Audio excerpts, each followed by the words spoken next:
የባህል አምባ የባህል አምባ የባህል አምባ የባህል አምባ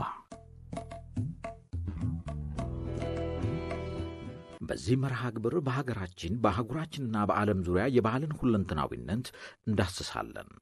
በየሳምንቱ በአማራ ሬዲዮ በ6090 አጭር ሞገድ በተጨማሪም በሳተላይት በኢትዮሳት በአማራ ሚዲያ ኮርፖሬሽን ይፋዊ የዩቲዩብ ገጽ እንዲሁም በአማራweb.com በቀጥታ ወደ እናንተ ይደርሳል። የባህል አምባ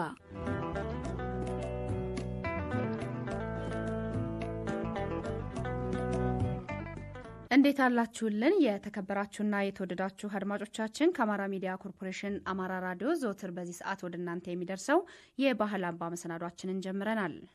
የፕሮግራሙ አዘጋጅ ባልደረባችን ፈረደ ሽታ ሲሆን በማስተዋወቁ ደግሞ ትዕግስት አበበና ግርማ ሙሉጌታ አብረናችሁ ቆይታ እናደርጋለን።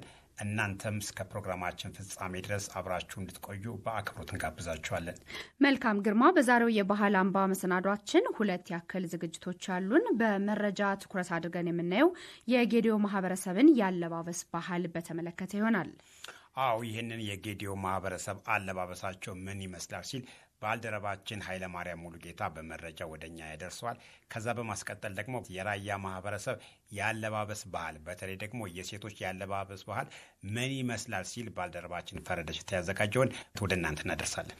መልካም ግርማ፣ እንግዲህ ባህል ስንል የአንድን አካባቢ ማንነትና በተለይም ደግሞ የዛን አካባቢ ልዩ መለያውን ልንገልጽበት የምንችለው በአለባበስ ሊሆን ይችላል፣ በአመጋገብ ሊሆን ይችላል፣ እንዲሁም ደግሞ በአኗኗርና በተለያዩ መንገዶች የሚገለጽበት ነው። ታዲያ ባልደረባችን ፈረደ ደግሞ ከባህል አምባ መሰናዷችን ላይ ትኩረት አድርጎ የአንድን አካባቢ ባህል ያስቃኘናልና በመረጃ ሰዓታችን የጌዲዮ ማህበረሰብን የአለባበስ ባህል ላይ ትኩረት ያደርጋል። አዎ፣ ባልደረባችን ኃይለማርያም ሙሉጌታ ነው። እንግዲህ ቀደም ሲል አንቺ እንደተናገርሽ ነው ባህል ማለት የአንድ ማህበረሰብ ነጸብራቅ ነው።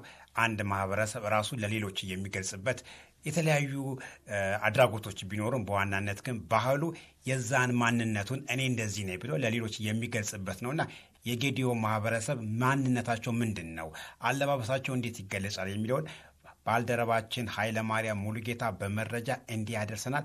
እሱን አድምጠን ከኛ ጋር ተመልሰን እንገናኝ።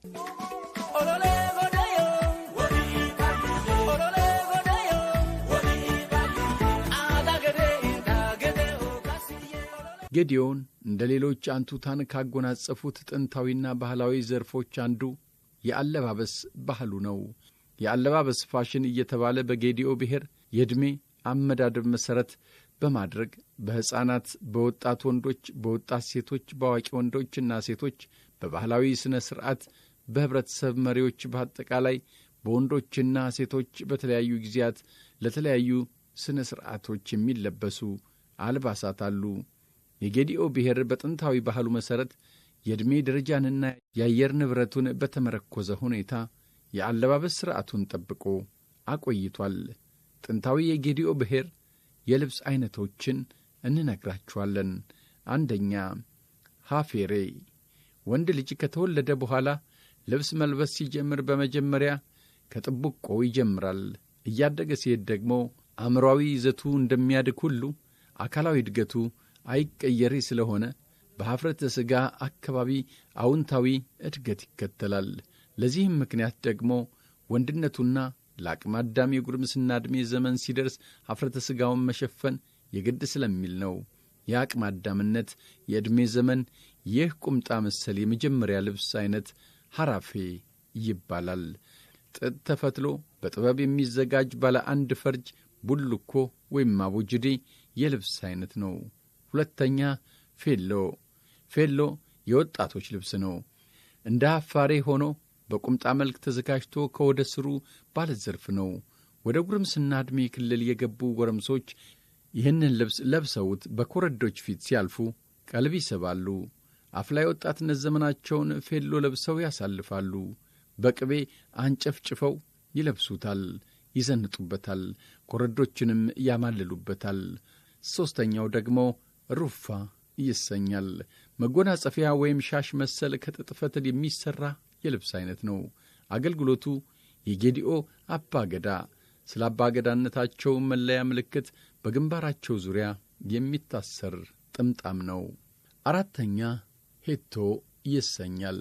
በጌዲኦ የገዳ ሥርዓት ባሌ ደረጃ የደረሱ ሰዎች፣ ሀብታሞች፣ ጀግኖች በወገብ ዙሪያ የሚታጠቁት ድግ መሰል መቀነት ነው።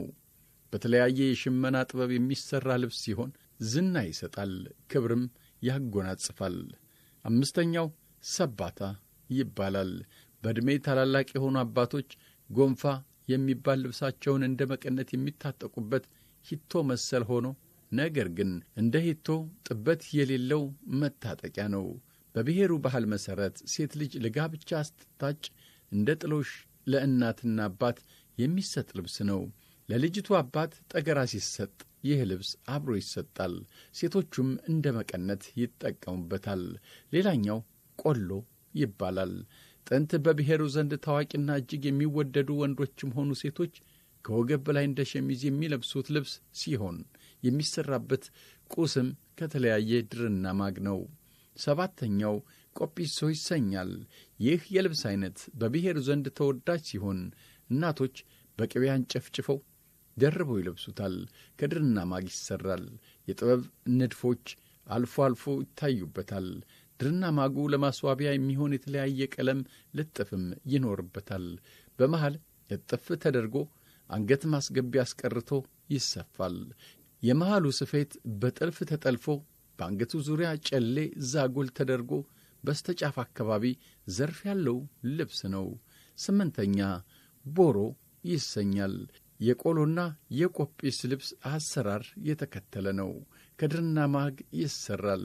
ልዩነቱ ግን ቦሮ ባለ ጥበብ ሆኖ ከቆጲስ ይልቅ ይወፍራል።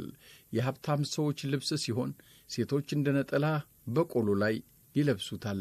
በቅቤ አንጨፍጭፈውም ይጠቀሙበታል። ቅቤ በዘመኑ የመዋቢያ ቁስ ነበር ማለት ነው። 9ኛው እጃ ይሰኛል። ይህ ባህላዊ ልብስ ከድርና ማግ የሚሠራ ሆኖ ባለ 4 ፎርጅ ቡልኮ ነው። በየፈርጁ ዳር ጥቁር ወይም ቀይ ጥለት ተደርጎ ዘርፍ ይበጅለታል። ይህ ልብስ አዛውንቶች፣ አግብተው ጎጆ የወጡ ሀብታሞች በብዛት ይለብሱታል። እንደ ሌሊት ልብስም ወይም ብርድ ልብስ ይለብሱታል። 10ኛ ዱዳ ይሰኛል። እንደ ኤጃ ሁሉ ከድርና ማግ የሚሠራ ነጠላ ቡልኮ ነው። ታላላቅ አባቶች ኤጃ ለመግዛት አቅሙ የማይፈቅድላቸው ገዝተው ይገለገሉበታል። ወጣቶች ደግሞ በስፋት እንደ ብርድ ልብስ ሌሊት ጭምር ይጠቀሙበታል። 11ኛው ጎንፋ ይሰኛል። ይህ ባህላዊ ልብስ ከድርና ማግ የሚሠራ ነው። የዚህ ልብስ ስፌት አጭር ነው። 12ኛው ደግሞ ባያናችሁ ይሰኛል።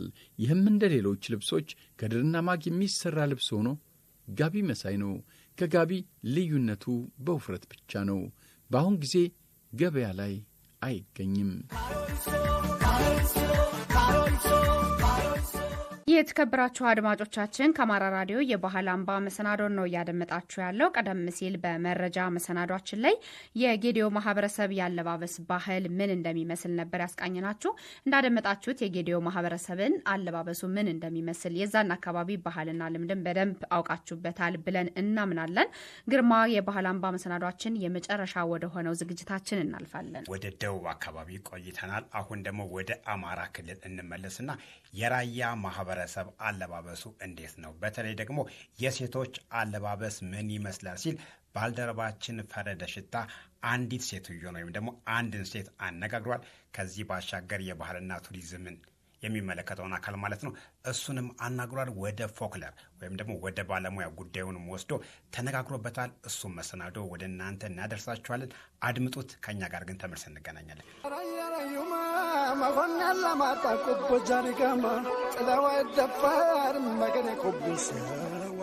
ኢትዮጵያ በበርካታ ባህሎች የደመቀ ማኅበረሰብ መኖሪያ ናት።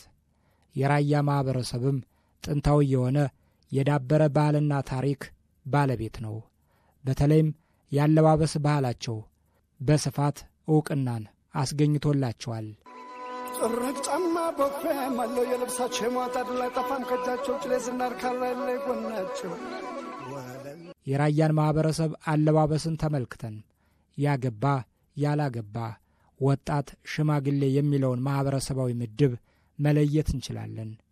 በዛሬው የባህል አምባ ፕሮግራምም የራያ ሴቶች ባህላዊ አልባሳትን በተመለከተ የማስቃኛችሁ ይሆናል። የሴቶች ባህላዊ አለባበስን በተመለከተ ከምትነግረኝ ሃይማኖት ኃይሌ ጋር እንዲሁም ከባህልና ቱሪዝም ባለሙያና ከፎክሎር መምህር ጋር የስልክ ቆይታ አድርጌ ነው ፕሮግራሙን ያዘጋጀሁት። የፕሮግራሙ አዘጋጅ ፈረደ ሽታ ነኝ። እስከ ፕሮግራሙ ፍጻሜ አብራችሁ ይቆዩ እያልኩ በመጀመሪያ ከሃይማኖት ኃይሌ ጋር ያደረግነውን ቆይታ ላስደምጣችሁ።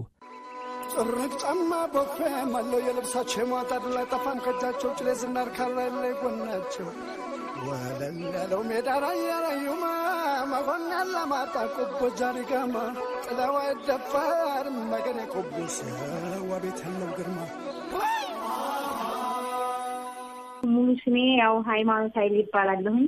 የራያ ሴቶች አምራችሁ ተውባችሁ የምትወጡባቸው በዓላት የሚባሉ ምን ምን ናቸው? ጥምቀት፣ ሶለል እና ምሻምሾ ማለት ይሄ ቡሄ ዳቦ የሚቆረስበት የለም? እሱ አለ። እሱ ነው በዓላችን። አብዛኛውን ጊዜ እኛ ጋር የምናከብረው ማለት ነው። በደማቅ ሁኔታ የሚከበሩ?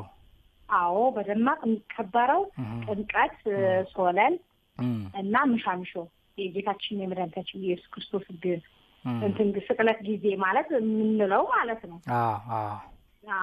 እነዚህ በዓላቶች በደንብ ይከበራሉ እኛ ጋር። መልካም። እንግዲህ የአልባሳት የዘወትር በስራ ወቅት የሚለበሱ አሉ።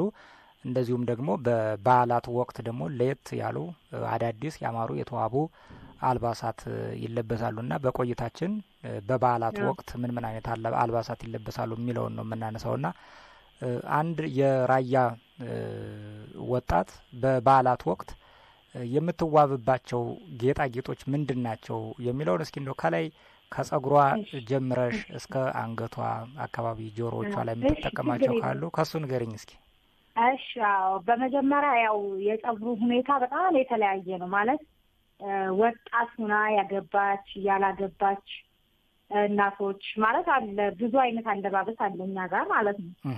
በእድሜ የሚለያይ እና ቢያንስ በወጣቶች ትመጣለች ያገባች ሴት ያው አንድ ግራ ትሰራለች፣ ሽሩባ ማለት ነው። አንድ ግራ አንድ ወፍራም ሆኖ ሌላው ቀጭን ማለት ነው። አዎ ከዛ የምትለብሰው ደግሞ እሷ የምትለብሰው ደግሞ በመልኩም የተጠለፈ ቀሚስ ማለት ነው። ጥሽ ቀሚስ ቦፌ አለ ማይማዬና ነጭ የምንለው እኛ ማለት ነው። ምንድን ነው የሚባል ቀሚሱ? ቦፌ ማለት ቦፌ ሆኖ በመልጎም የተጠለፈ መልጎም ያለው ማለት መልጎም ቀሚስ። መልጎም ምንድን ነው? ምናልባት መልጎም ማለት ከብር የሚሰሩ ናቸውና ማስዋቢያ ማለት ነው። ማስዋቢያ እዚህ አንገት ጀምሮ እስከ እግራችን ድረስ ያለው እስከ ታች ድረስ ያለው እስከ ተረከዛችን ነው ፊት ለፊታችን ላይና እጁ ላይ ይጠለፋል አብሮ ማለት ነው። የብር ነው። ስለዚህ እንደ ቁልፍ አይነቶች ናቸው። የሆነች በቃ ማለት ምን እንደ ጉትቻ አይነቶች ክብ ክብ ሆነው ማስጌጫ ናቸው። ነጭ ሆነው እዛው ላይ ይሰፋሉ፣ ልብሱ ጋር ይሰራሉ፣ ይጠለፋሉ ማለት ነው በጥብስ መልኩ እና ያ ይለበሳል። ያው ዝሮ ዝሮ አንገታችን ላይ ድንብል መስቀል የምናደርገው ማለት ነው። ድንብል ምንድን ነው? ድንብል ማለት ያው መዋቢያችን ከአባት ከእናቶቻችን የመጣ ውርስ ነው ያነ ማለት ነው። ምን ላይ ነው? ጆሮ ላይ ነው? አንገት ላይ ነው? አንገት ላይ ነው። አንገት አዎ መሀል ላይ እንዲክፍት ይሆንና ልክ እንደ ቀለበት አይነት ስሪት ይሆንና ወፍራም ሆኖ የብር ማለት ነው። በብር ጥቅል ሆኖ ያው ቀለበት ይቀጥራል። ያ ግን ወፍራም ነው ማለት በቃ አንገት ላይ የሚቀመጥ ስለሆነ ወፍራም ነው። ያው የማይለወጥ ከአባት ከእናት ከጥንቱ የመጣ ስለሆነ ያ ይባላል ድንብል። መስቀል ደግሞ ያው የብር መስቀል ያው ማለት ታውቀዋለህ። መስቀሉ ማለት ነው። መስቀል ይታወቃል። አዎ።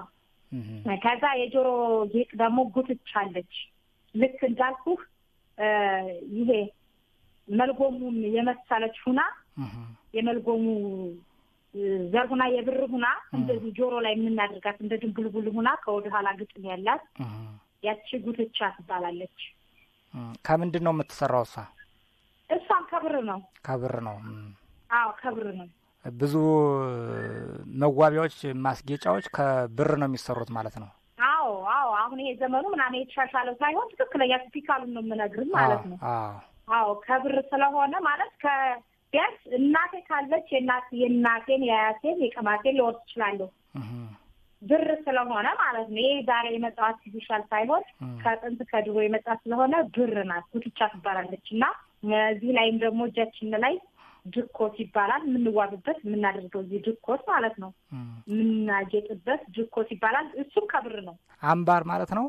አይ አምባር ሰው ማለት ባሏ ሲሞትባትኝ የምታደርገው ነው። አምባር ማለት ነው። ድኮት ደግሞ መዋቢያ ነው። አምባር ማለት ባለ ሲሞትብህ ሀዘንህን ይገልጻል። ያ ነው ልዩነቱ ማለት ነው። መዋቢያና ልክ አምባርና ድኮት ይባላል። አሁን ድኮት መዋቢያ ነው፣ አምረህ ተውበህ የምታደርገው ነው። ይሄኛው ግን በሀዘን ሰዓት የሚለበስ ነው። ስለዚህ ድኮት የሚለበስ ሳይሆን በቀለማ ቀለም የሚዋብ ነው። ብር ነው። በቃ እንዲህ ብሎ ማለት ነው። እጅ ውስጥ የሚገባ ማለት ነው። ልክ እንደምልበልህ ክብ ነው፣ እጅ ውስጥ ይገባል። የብር ነው። በዛ ታጌጣለህ። ይሄኛው ግን አምባር ምልክ ቀጠን ብሎ ልክ ይሄ አሁን አርቲፊሻል ምናምን እንደመጣው አይነት ነገር እና እንደ ብረት ጥቅል ሆኖ እነሱን ለመጠበቅ ማለት ባሎቻቸው ሲሞቱ ያ እነሱን ለመጠበቅ የሚደረግ ነው። ልዩነቱ ማለት ነው። ከብር ሁሉም እንትን ቢልም ልዩነቱ እንደዛ ነው። የምትዋብበትና በሀዘን ሰዓት የሚለበስ ነው። እና እግር ላይ ደግሞ አልቦ ይባላል። ያው አልቦ እንግዲህ እናቶቻችን ያው ያንን ከብር ነው። መሀል ላይ ማሰሪያ ኑሮት ዳሩ እንደ ምን ቅርጽ በለን እንደ መስቀልም አይነት ሊሆን ይችላል። ብቻ የሆነ ስትራመድ የሆነ ድምጽ ያለው ማለት ነው። ድምጽ ይሰጣል። አዎ አንድ ሰው እግሯ ላይ ያልጓል የሚባለው ያ ስትራጋው ስትሄድ የሆኑ አሉ ማለት ክብ ላይ ሆነው ወደ ዳር ልክ መዋቢያ ያሉ አይደል ውበት ያላቸው ነገሮች እንደዛ አይነት ነገሮች ናቸውና ስትራመድና ስትል እግሯ ላይ ያልጓል ምናምን የሚባለው ለዛ ነው። ኖርማሊ የታሰረው ግን ምንም ስሜት ስለሌለው ስትራመድ በዛ ሰዓት ምን ማለት በልብስ ስለሚሸፈን እስከዚህ እስከታች ድረስ አይለይም። ያ ግን እስከታች ስለሚወርድ ሰራ አርገን እስከታች ስለሚወርድ እግሯ ላይ ያልጓል ይባላል እና መዋሪያችን ነው ይሄ ነው። እንግዲህ ከጸጉር አሰራሯ ጀምረሽ ጆሮዋ ላይ የምትጠቀማቸውን ጌጣጌጦች አንገት ላይም ያሉትንና እንደዚሁም ቀሚሱንም ነገርሽኝ። እና ደግሞ ስኳር አለች እዚህ ከግራ ጆሮአችን በላይ ማለት እዚህ ጋር የምትደረግ ከላይ ከታችኛው ጆሮአችን ሳይሆን ከላይኛ ጆሮአችን በግራ በኩል ከላይ የምትደረግ ስኳር አለች። ስኳር ነው የምትባለው? ስኳር ነው የምትባለው። ያቺ በወርቅም ዝሮ ያለው በወርቁ እንትን ይላል፣ የሌለው ደግሞ በብር ትሰራለች ማለት ይጌጥበታል ማለት ነው። ወደ ላይ እንደዚህ ተበታ ማለት ነው ጆሮአችን የላይኛው ፓርት ማለት ነው። የታችኛው እንዳልኩ ጉትቻ ነው። የላይኛው ፓርት ግን ተበታ ያቺ ስኳር ትሆንባታለች እንደያቅሙ ማለት ነው። ሰው ባለው ነው። ዝሮ ግን ያው መዋቢያ ነው ማለት ያ ጆሮአችን አካሉ የላይኛው የግራ ጆሮአችን አካል የላይኛው ፓርት ስኳር የምትባል ማስጌጫ አለቻትኝ። ያው እሷን ስለረሳኋት ነው። መልካም ነው። ከነዚህ በተጨማሪስ አይኗን የምትዋብበት ሊሆን ይችላል ወይም ደግሞ የምትይዛቸው እንግዲህ እንደዚህ አምራ ተውባ በጌጣጌጦችም በአልባሳቱም ከጨረሰች በኋላ ወደ አደባባይ ስትወጣ ምናልባት የምትይዛቸው ቁሳቁሶችም ሊኖሩ ይችላሉ። አይኗንም እንደዚሁ የምታስጌጥበት ካለ እሱ ንገረኝ እስኪ። አይኗ ያው ማለት ስርኩል ይባላል። አይን ማጌጫ ይሄ አሁን የዘመናዊ መጣሽ ሳይሆን ስርኩል ተፈጭቶ ነጭ ነው። ያን ተፈጭቶ አይናችን ላይ እንዋብበታለን። ከዛ ያን ስትጠቀም ደግሞ ይሄ ሙዳይ የሚባል አለ ማለት የመያዣ ማለት ነው። ከዛ በሙዳይት ውስጥ ይቺው ስርኩሏ ከዛ የመስታይቷ ክብ መስታይት ናት። ይሄ አራት ማዕዘን ሳይሆን ድሮ ግጥም የምትል ግጥም ያላት እሷን ይዘህ የራሱ መቀበያ አላት የስርኩሉ ላይን ማለት ነው። ከዛ በዛ እንደ ኩል አይነት ነው ማለት ነው። ኩል አይነት ነው። ያው ግን ኩል ይሄ ዘመናዊ ኩል ጋር አይደለም የሚሄደው። የሆነ አድርገው ከአይን ላይ የማብለጥለጥ እንትን አለው ያ ማለት ነው። አይን እንዳትገባ ያደርጋል ያነ ማለት ነው። ይከላከላል ተብሎ ነው የሚታሰብ። ይከላከላል። ስርኩል አይን ላይ ሲደረግ አሁን ኖርማል ጥቁር ሲል አይናችን ውበት ይኖረዋል። ያ ሳይሆን እንዳትገባ ማለት ነው። እና ከዚህ ደግሞ ከላይ የረሳኋትን ነገር አለች። ከዚህ ከፀጉራችን ላይ የምናደርጋት ወለባ ማለት የክር አይነት ነው። እኛን ተሰፈን አምረን ተውበን ከአይን እንዳንገባም ደግሞ ፀጉራችን ላይ በመርፌ ቁልፍ ያነክሩ ታስሮ ከላይ ከስብራት ይባላልና ከዚህ ከፀጉራችን ከሚወርድበት በላይ ከላይ ላይ ይሆናል። ምንድን ይጣፍቃል ማለት ነው። እንደ ጌጥ ነው የሚንጠለጠል ነው። ጌጥ ነው። ጌጥ ነውና እሱ አለ ወለባ ይባላል። ያን አድርገህ ተሰርተህ ተውበህ ወሬ ፀጉሯ እንደዚህ አምሮባታል ምናምን ሲባል ከአይን ላለመግባት ያ ይደረጋል። ናርጅ ይባላል እና ቁሚቅል ቅቤ የምትይዝበት ናርጅ ነው። ቁሚቅል ደግሞ ቁሚው ተፈጭቶ የቅቤውን ሽታ ማለት ያም ተገብቶ ነው እና የሚወጣው ቅቤው እንዲጣፍጥ መዓዛ እንዲኖረው የሚያደርገው ቁሚና እንዳልኩ ናርጅ ይባላል። የኛ ማለት የቅቤ መያዣችን ናርጅ እና እንዳልኩ ቁሚቅል ይባላል። የቁሚ መያዣ ማለት ነው። ቁሚው ጠረኑ ሸጋ ጠረን ስላለው ያ በዛ ተቀጥቶ ይቀመጣል። በምትቀባበት ጊዜ ተላጥቶ በምትቀባበት ጊዜ ትቀባለች ማለት ነው።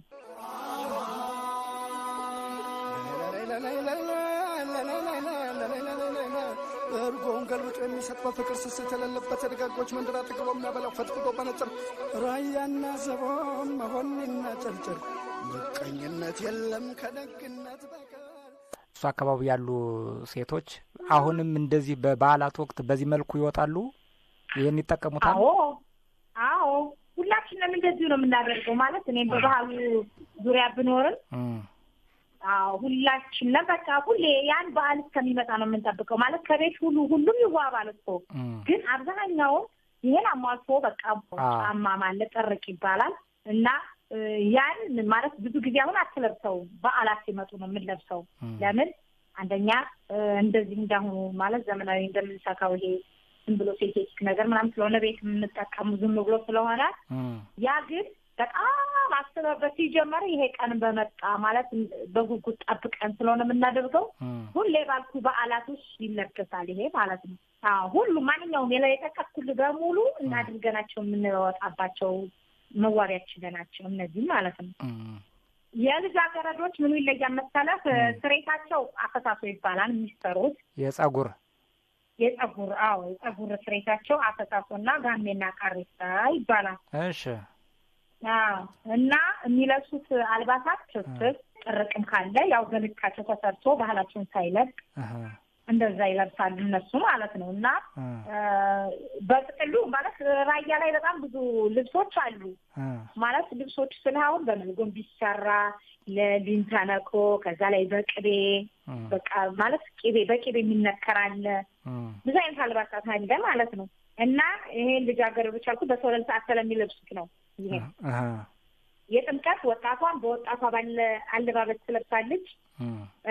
እናትየዋም ደግሞ ልክ ይሄ በመልጎም ሆኖ ደግሞ ይሄ ቅቤ ንክር አለ ዶፌው ተነክሮ ማለት ነው። ቅቤ ንክር አለ የሚለብሱትና ይሄ ልጃገረዶች ያው በሶለልና በምሻምሾ ሰዓት የምንለብሰው ነው። ልጃገረድ የሚለብሰው አለ። ከነሱ ዝቅ ያሉት እንዳልኩ ደግሞ አፈሳሱ ይሄ ጋሜና ቃሪሳ ያልኩ ከልጃገረዶች ትንሽ ዝቅ ያሉት ገና ማለት ነው ቢያንስ ከ12 እስከ 13 ባሉት ከዛም በታች ሊሆን ይችላል። ዞሮ ግን ጋሜና ቃሪሳ ይሆናል የሚስተካከሉት ማለት አለው። ፍሬት አለው። ፍሬት ቢኖረውም ግን የሆነ ልጭ አለ አይደለ?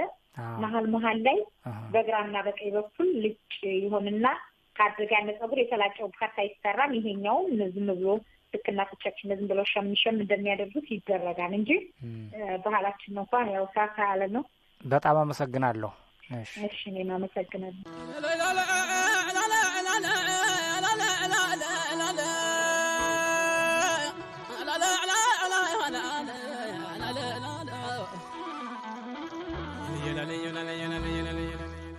በየአካባቢው የተቋቋሙ ባህልና ቱሪዝም ጽሕፈት ቤቶች በየአካባቢያቸው ያለውን ማህበረሰብ ባህሉን ማስተዋወቅ፣ ማጥናት፣ መሰነድና ተደጋጋሚ ክዋኔ እንዲኖረው ማድረግ ይጠበቅባቸዋል። የራያ ቆቦ ባህልና ቱሪዝም ጽሕፈት ቤት የራያ ማህበረሰብን ያለባበስ ባህል ከማስተዋወቅ አንጻር እየሰራ ያለው ስራ ምን ይመስላል ስል ከአቶ ደሳለው ፈንታው ጋር ቆይታ አድርጌያለሁ። ደሳለው ፈንታው ይባላል። ራያ ቆቦ ወረዳ ባህልና ቱሪዝም ጽሕፈት ቤት የባህል ቼክ ልማት ቡድን ነው። የራያ ህዝብ እንግዲህ የራሱ የሆነ መገለጫዎች እና እሴቶች ያሉት ህዝብ ነው። አለባበሱን ስንመለከት እንግዲህ የወንድ፣ የሴት፣ የህፃናት እና የልጃገረዶች አለባበስ እንደየዕድሜ ደረጃቸው የሚለያይበት ሁኔታ ነው ያለው። ልጃገረዶች ትፍትፍ ይባላል። ትፍትፉም የሚዘጋጀው ከጥጥ ማግም ሊሆን ይችላል። በተለይ ደግሞ አሁን የተሻሻለ የጥጥ ምርትም እየጠፋ ሲመጣ በዘመናዊ መንገድ ከሚዘጋጅ ሐር ክር ሊሆን ይችላል። የቦፌ ክር የሚባል ነገር አለ። ከዛ የተዘጋጁ ልብሶች በቀሚስ መልክ ይሰሩና አብዛኛው የልብሱ ክፍል የተለያዩ ውበት ያላቸው ክሮች ወይም ምዳየት የምንለው በአካባቢው አጠራር በዛ አሸብርቆ የሚለበስ ባህላዊ ትፍትፍ ይባላል። ህጻናቶችም ትፍትፍ ይለብሳሉ፣ ሴቶቹ ማለት ነው። ስለዚህ በዛ የሚለበስ ነው። እናቶች እንዲሁ በተመሳሳይ ከጥጥ የሚዘጋጁ ሆኖ ጥብቆ ይባላል። ጥብቆ ነው የሚለብሱት። የእነሱ ደግሞ ለመዋብ ሲያስቡ ጥብቆውን በተለያየ ዳይት ያስውታን። በክር ይጠለፋል፣ በመልጎም ይጌጣል። መልጎም ከብር የሚሰራ ነው። በጣም ነጭ ነው። በጣም የሚያምር ነው።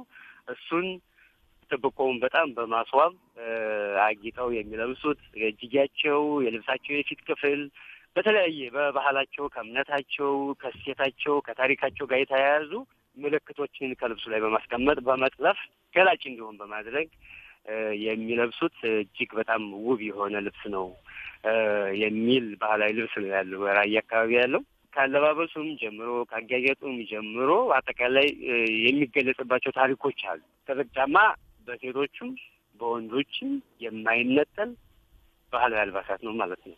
ጥብቅ ጫማ እንግዲህ የሚዘጋጀው ከበሬ ቆዳ በደንብ ተለስልሶ ተጊጦ በጣም ተለፍለፍ ያለው እጅግ ውብ የሆነ ጫማ ነው። እሱንም አብረው እንደሚለብሱ አባቶችም ወጣቶችም ይለብሱታል። የሴቶች ጥብቅ ጫማ የሚለየው ደረጃ ድርብ አለው አይደለ? ቆዳው ሲደራረብ የሴቶች ሳሳ ብሎ ይዘጋጃል። የወንዶች ደግሞ ድርብቡ ይበዛና ተለፍልፉ ተመሳሳይ ሆኖ የሴቶች ጌጠኛ ሆኖ ይዘጋጃል። አልባሳቱን ለብሰው የሚዋቡባቸው በርካታ የማጌጫ እቃዎች አሉ። ለምሳሌ ጸጉራቸውን ልጃገረዶች ጸጉራቸውን ሽሩባ ይሰራሉ፣ አንድ ግራ ይሰራሉ፣ አሳስሬት ይሰራሉ። ይህን ከተሰሩ በኋላ ለጸጉራቸው ውበት ሲባል አረንጓዴ፣ ቢጫ፣ ቀይ ክር ከጸጉራቸው ላይ ያስራሉ። ያ እንግዲህ ምንድን ነው? ጸጉራቸው ተሰርቶ በጣም አምሮበት ወርዶ ትከሻቸው ላይ ደርሶ ለሚመለከተው ሰው ልክ አይነ ግቡ አይነት እና አይነት እንዳንበላ ብለው ያስባሉ። ይሄ እንግዲህ የአመለካከት እንትን ነው። እሱ ላይ ቀጥታ አይን ላይ እንዲያርፍ አይናቸው ክሩ ላይ ያርፋል ማለት ነው፣ ጸጉር ላይ ሳይሆን እና ጸጉርን ለመጠበቅ ያክል የሚያደርጉት መዋቢያ ነው። እጃቸው ላይ ዲኮት ያስራሉ ልጃገረዶች። ዲኮት እንግዲህ ከብር የሚሰራ ማጌጫ ዕቃ ነው የልጃገረዶች። አንገታቸው ላይ ድንብል ያደርጋሉ። እነዚህም ከብር የሚሰራ ነው። ከጆሯቸው የላይኛው ላይ እንጠልጠል ሽኳር ያደርጋሉ። ከታችኛው ለስላሳው ፓርት ላይ ጠምዝ ጉትቻ ያደርጋሉ። አንገታቸው ላይ ድንብል መስቀል ያደርጋሉ። እነዚህም በማድረግ ይዋባሉ። የወግ ዕቃዎችን አንጠልጥለው በተለይ ሰርግ ሲሆን በሰርግ ወይም በዓል ክብረ በዓላት ሲሆን ደግሞ የወግ ዕቃዎችን ያንጠለጥላሉ። በተለይ ከቆዳ የተሰሩ አገልግል እንግዲህ ለግብርና ስራ የሚውል የስንቅ መቆጠሪያ፣ ዘመድ ለመጠየቅ፣ አራስ ለመጠየቅ፣ እንጀራ ቋጥረው ይዘውበት የሚሄዱበት አገልግሎት ይሰጣልና እሱን ያንጠለጥላሉ። የቅቤ መያዣ ቅቤ ቅል የሚባል አለ። ከቅል የሚሰራ ማለት ነው። ገበያ ሄደው ቅቤ ገዝተው በቅቤ ቅል ወደ ቤታቸው ይዘው ሄዳሉ። ሲሄዱ ባዶውን ይዘው ሄዳሉ። ከቤት ካለ ደግሞ የተገፋ ቅቤ አዘጋጅተውም ብለው በቅቤ ቅል ይዘው ወደ ገበያ ሄደው ይዘው ይሸጣሉ። እሱን ያጌጡበታል። ጥላ ይዛሉ። ያው ጥላ ኖርማሊ በሁሉም አካባቢ ስለሚያዝ። ሌላው ከቆዳ የተሰሩ ሙዳይ የሚባል አለ። ናርጅም ይባላል። እነዚህ ከእንጨት የተሰራ እነዚህ በእጃቸው በመያዝ ያጌጣሉ። ያው የወግ ዕቃ በቤት ውስጥ የሚገለገሉባቸው የወግ ዕቃዎች ስለሆኑ ማለት ነው። ሌላው ለውበት ያገቡ ሴቶች ኖርማሊ የሚጠቀሙበት ቦለቅያ ጭስ የሚባል አለ። በራያ በጣም የሚታወቅ በሰፊው ሚዲያ ላይም በሰፊው ያስተዋወቅ ነው። ቦለቅያ እንግዲህ የቦለቅያ ጭስ በመሞቅ እንሳሱን ላጃቸውን በመሞቅ በማጥቆር ጭምር አጊጠው ይለብሱታል ማለት ነው። እናቶች ጸጉራቸውን ድርምም ይሰራሉ። ወይም አሟዴ ይባላል። አሟዴ ይሰራሉ። አሟዴ ማለት እንግዲህ ጸጉሩ ተጠቅሎ እየተሰራ ከግንባር በኩል ይጀመርና እየተሰራ ወደ ጀርባ ወደ ኋላ ወደ ትከሻ በኩል የሚመጣው ጠቅልል ብሎ ወደዛ ይመጣል። አሟዴ ይሰራሉ። መቀነታቸውን ከጥብቋቸው ላይ አስረው ይንቀሳቀሳሉ፣ ይለብሳሉ፣ ያጌጣሉ ማለት ነው። እና መቀነትንም ስናይ በጣም በርካታ ጥቅሞች ያሉት ነው። በተለይ እንደ ወንዶች ዲጉን አይተናል ወገባቸው ላይ ሲያስሩ፣ እናቶች ደግሞ መቀነት ወገባቸው ላይ ያስራሉ። ልጃገረዶችም መቀነት ወገባቸው ላይ አስረው ልብሳቸውን አልባሳታቸውን ይለብሳሉ ማለት ነው። እንግዲህ ይሄ አንደኛ የረዘመ ልብስ ሰብሰብ አድርጎ ለመያዝ ይጠቀሙበታል። መቀነት ሰብሰብ አድርገው እግራቸው እንዳያሰናክላቸው፣ ለስራ እንዳያስቸግር፣ ለእንቅስቃሴ እንዳያስቸግር ሰብሰብ አድርገው አስረው ለመያዝ ይጠቀሙበታል። ሁለተኛ ስራ ሲሰሩ ወገባቸውን ጠበቅ አድርገው ለመያዝ ይጠቀሙበታል። ልጃገረዶች አሁን ልክ እንደምናየው በስፖርት ሰውነትን አቋም ለመጠበቅ እንደሚያደርጉት መቀነትን አጥብቀው ወገባቸውን አቋማቸውን ለማስተካከል ይጠቀሙበታል። እናቶች ከሆኑ ደግሞ በተለይ ለድካም እናቶች ሁለት መቀነት ሊታጠቁ ይችላሉ። አንዱ እንዳላቸው ላይ አንዱን ደግሞ ከፍ አድርገው ጡታቸው ስር ላይ ሊታጠቁ ይችላሉ። ምክንያቱም ስራ በሚሰሩበት ሰዓት በጣም ስለሚደክማቸው፣ በተለይ ደግሞ ሐዘን ሲገጥማቸውና ወገባቸው መቋቋም ሲያቅታቸው ወገባቸውን እንደገፍ አድርገው ለመያዝ መቀነትን ይጠቀማሉ። ጣበቅ አድርገው አስረው በተለይ አሁን እናቶች በሐዘን ጊዜ ብዙ ምግብ አይበሉም። ሐዘንን እያብሰለሰሉ ምናምን ስለሚቆዩ አንጀታቸውን ጥብቅ አድርገው ረሀብ ስሜትም እንዳይሰማ አስረው ለመያዝም ይጠቀሙበታል። ራያ ላይ እስካሁን ድረስ ያልተበረዘ አለባበስ በበዓልም ይሁን በማንኛውም ኢቨንት ላይ የራያ አልባሳት ብቻ ለብሰው ነው ክዋኔውን የሚያካሂዱት። ከዚህ እንግዲህ ምንድነው ድሮ አባቶቻችን ሲያወሩ ቅቤ ነበር፣ ላም በጣም አንድ አባወራ ቢያንስ እስከ 300 የቁም ከብት ነበር ይኖረው ነበር ይባላል። እና በጣም ራያ እንደሚታወቀው ሰፊ መሬት ነው። ወደፊት ብዙ በእርሻም አይታወቅም የነበረ የከብት እርባታ በብዛት እርሻና ከብት እርባታ ይጠቀም የነበረ ማህበረሰብ ስለነበረ ብዙ ከብቶች ይኖሩ ነበር እና ላም ቅቤ እንደፈለገ ቤት ውስጥ የሚገኝበት ዘመን የነበረ በመሆኑ ቅቤ አጥቁሮ መልበስ የተለመደ ነበር፣ ልብስን ማለት ነው። ስለዚህ አንድ በነጩ ይለበሳል፣ አንደኛው ደግሞ በቅቤ የጠቆረ ይለበሳል ማለት ነው። መልካም፣ በርካታ ሀሳቦችን አንስተውልኛል። ጥሩ አድርገው ነው የነገሩኝ። እንደ አጠቃላይ የእናንተ የባህልና ቱሪዝም ቢሮው እነዚህን የራያን ሕዝብ የማንነቱ መገለጫ የሆኑ ባህሎችን በመሰነድ እንዲታወቁ በማድረግ እየሰራችሁት ያለውን ስራ ይንገሩኝና ቆይታችንን እንቋጫለን። እሺ፣ አመሰግናለሁ። ያው እንግዲህ ባህልና ቱሪዝም ጽሕፈት ቤት አንዱ የተቋቋመበት ዋና ዓላማ የማህበረሰቡን እሴት ባህሎች መጠበቅ፣ ማስተዋወቅ፣ ደግሞ ጎጂ ልማዳዊ ድርጊቶችን ደግሞ ማስወገድ ዋና ዓላማ አድርጎ ስለሆነ በተለይ ከባህል አንጻር ስናወራ እነሱን በመጠበቅ በኩል ከፍተኛ ስራ እየሰራን ያለ ነው። የመጀመሪያው እንግዲህ ባህሎችን እየፈለጉ እየቆፈሩ ማውጣት፣ ማጥናት፣ መሰነድ ስራዎች በከፍተኛ ሁኔታ እየተሰሩ ተቋም ላይ ማለት ነው። ጥናቶችን በመሰነድ በማጥናት በማስተዋወቅ እንዲመዘግቡ በማድረግ ከአጋርና ከዩኒቨርሲቲዎች ጋር በጋራ በመሆን ከፍተኛ ስራዎችን እየሰራን ነው። በማይዳሰሱ ቅርሶች እንዲመዘገቡ ለትውልድ እንዲሻገሩ በጣም በርካታ ስራዎችን እየሰራን ያለንበት ሁኔታ ነው ያለው። ሌላው የግንዛቤ ፈጠራ ስራዎችን ወጣቱ ትውልድ የራሱን እሴት የራሱን ማንነት እንዲጠብቅ እንዲያውቅ በራሱ እንዲተማመን ጭምር የተለያዩ መድረኮችን በመጠቀም ክብረ በዓላትን በመጠቀም የተለያዩ ፌስቲቫሎችን በማካሄድ ግንዛቤ ፈጠራ ስራዎችን የማሳየት የባህል ትርኢቶች እንዲከናወኑ በማሳየት በተለይ አሁን የልጃገረዶች ሶለል ያው ታውቁታላችሁ። ሶለል ላይ በርካታ የባህል እሴቶች አብረው እንዲወጡ አመጋገቡ፣ አለባበሱ፣ አጋያየጡ፣ ታሪኩ፣ ባህላዊ ሽምግልና ስርዓቱ እነዚህ እንዲወጡ በማድረግ ባህላዊ ጨዋታዎቹ እነዚህ እንዲወጡ በማድረግ አንድ ባህል ለማከበር በዛ ውስጥ በርካታ የሆኑ ባህላዊ እሴቶችን በማውጣትና ወደ መድረክ በማዘጋጀት እንዲተዋወቁ በማድረግ ግንዛቤ እንዲፈጠርባቸው በማድረግ ወጣቱ እንዲያያቸው እንዲመለከታቸው በማድረግ በርካታ ስራዎችን እየሰራን ያለንበት ሁኔታ ነው ያለው። አሁን በቅርቡ ከወልዲያ ዩኒቨርሲቲ ጋር አለባበሱን፣ አመጋገቡን፣ የአመጋገብ ስርዓትና ዝግጅቱን አጠቃላይ ሀገር በቀል እውቀቶችን ቢያንስ ተሰንደው እንዲቀመጡ በማድረግ በኩል ከዩኒቨርሲቲው ጋር በመነጋገር አብረን ሰርተን እነሱ አጥንተው ምዝገባ እየተካሄደ ያለበት ሁኔታ ነው ያለው እና በአጠቃላይ ከግንዛቤ ፈጠራ ጀምሮ ስራ ጀምሮ ዶክሜንት ሆኖ እንዲቀመጡ ለጥናትና ምርምር ግብአት እንዲሆኑ የዩኒቨርሲቲ ተማሪዎች ለጥናትና ምርምራቸውን በእነሱ ላይ እንዲሰሩ መረጃ በመስጠት በኩል ከፍተኛ ስራ እየተሰራ ያለበት ሁኔታ ነው ያለው ብሎ መውሰድ ይቻላል። እንደኛ ተቋም። አቶ ደሳለኝ ለሰጡኝ ሀሳብ እጅግ በጣም አመሰግናለሁ። አመሰግናለሁ። የራያ አፈሩ በጥፍ የታደለ የታደለ የታደለ የታደለ እሱን መሳይ ቆንጆ ዘር ያበቀለ ያበቀለ። ዶክተር ድርቧ ደበበ በወላይታ ሶዶ ዩኒቨርሲቲ የፎክሎር መምህር ናቸው። አልባሳት አንድ ማህበረሰብ በርካታ ዘርፍ ያለውን ማንነቱን የሚገልጽበት ነው ይላሉ። አልባሳት ስንል በፎክሎር ዘርፎች ውስጥ በቁሳዊ ባህል ከቁሳዊ ባህልም ደግሞ ሀገረሰባዊ የእጅ ስራ ውጤቶች ስር የሚጠና ነው ሆነው እንደ ግራሲያ ገለጻ ስለ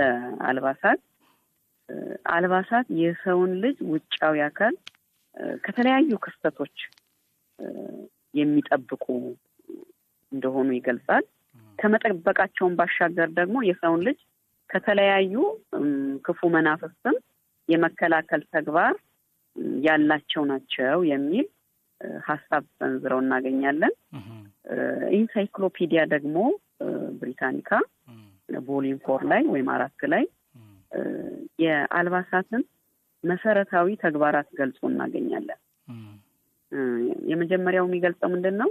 ከብርድ መከላከልን ይሄ ከተፈጥሮ አደጋ ለመከላከል እና እንደ ይሄ ሰዎችን ለመሳብ ልንለብስ እንደምንችል ለመታየት እንደምንለብስ ይገልጻል። ከዛ ደግሞ የጾታን የማህበራዊ ሁኔታን የእድሜ ደረጃን የስራ ዘርፍን የመግለጽ ተግባር ያለው እንደሆነ ስለ አልባሳት ተገልጾ እናገኛለን። እነዚህ አልባሳት የሚገለገሉባቸው የአንድ ማህበረሰብ አካላት የሚገለገሉባቸው አልባሳት በአንድ ዘመን ላይ የነበረን ወይም ያለን የማህበረሰቡን ባህሉን ያኗኗር ዘይቤውን ወጉን ታሪኩን ይሄ ልማዱን እለት ተእለት የሚያደርገውን ልማድ ፍልስፍናውን ቅድም ጠቅሼዋለሁ ማህበራዊ ደረጃውን ይሄ ማንነቱን በማሳየት በኩል የራሳቸው የሆነ አስተዋጽኦ ያላቸው ናቸው ሆኖ የምናገኘው ማለት ነው። እነዚህ ቁሳዊ ባህሎች የሚሰሩት በዋናነት ከምንድነው? የሰው ልጅ በስሜት ህዋሳቱ አማካኝነት በአይኑ ከሚያያቸው ወይም ደግሞ በእጁ ከሚዳስሳቸው ተፈጥሮ በለገሳቸው በእነዚህ አማካኝነት የራሱን ደግሞ ፈጠራ ያክልበትና ሊሆነው በሚችለው መልኩ የራሱን ዕውቀት፣ የራሱን ባህል፣ የራሱን እምነት፣ የራሱን ፍልስፍና ጨምሮበት ከተፈጥሮ ክስተት ጋር አሰናስሎ ወይም ደግሞ አቀናብሮ ሊሆነው ይችላል ወይም የራሴን ማህበረሰብ ይገልጽልኛል ብሎ ሲል ያዘጋጀዋል።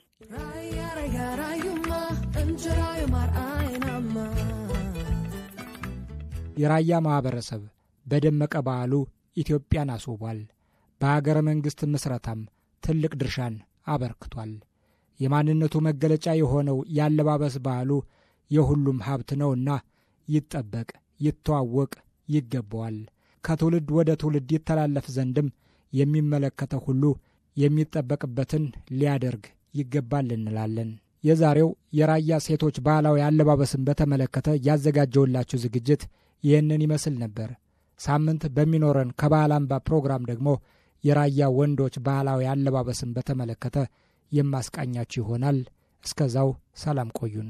የራያ አፈሩ በጥፍ የታደለ የታደለ ውድና የተከበራችሁ አድማጮቻችን ቀደም ሲል እንዳደመጣችሁት የራያ ማህበረሰብ ያለባበስ ባህልን በተለይም ደግሞ የሴቶች አለባበስ ምን እንደሚመስል መነሻውን የራያ ነዋሪ ከሆነች ግለሰብ ጋር አድርጎ ቆይታ አድርገናል። እንግዲህ የራያ ማህበረሰብ እንደሚታወቀው ለሀገረ መንግስት ግንባታ እንደ ክልልም ደግሞ የራያ ማህበረሰብ በክልሉ ላይ ትልቅ አስተዋጽኦ የሚያበረክት የማህበረሰብ ክፍል ነው። የነሱ አለባበስም ይታወቃል። ግርማ ባህር ዳር ላይ ኢቭን ብናይ የጥምቀትም ሊሆን ይችላል ሌሎች በዓላት ላይ የራያ ባህል አለባበስ በቡድን ይለበሳሉ ይታወቃሉ። ታዲያ እንዲህ አይነት የማህበረሰቡ አለባበሶችን በባህል አምባ መሰናዷችን እያስቃኝን ስናመጣ ደግሞ የዛን አካባቢ ባህልና ወግ አኗኗራቸው ምን ይመስላል የሚለው ጉዳይ በደንብ ትንታኔ ተሰጥቶበታል።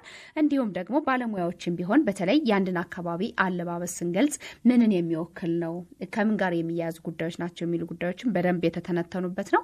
በዛሬው የባህል አምባ መሰናዷችን አድማጮቻችን የሁለት አካባቢዎችን ያኗኗርና የነሱን አካባቢ ባህል ምንነትን ተርቷል ብለን እናምናለን። አዎ ፈረደሽታ ዛሬ የሴቶችን ለይቶ ከአለባበስ አኳያ ብቻ ነገረን እንጂ የራያ ማህበረሰብ ባህሉ እጅግ በጣም ብዙ ነው።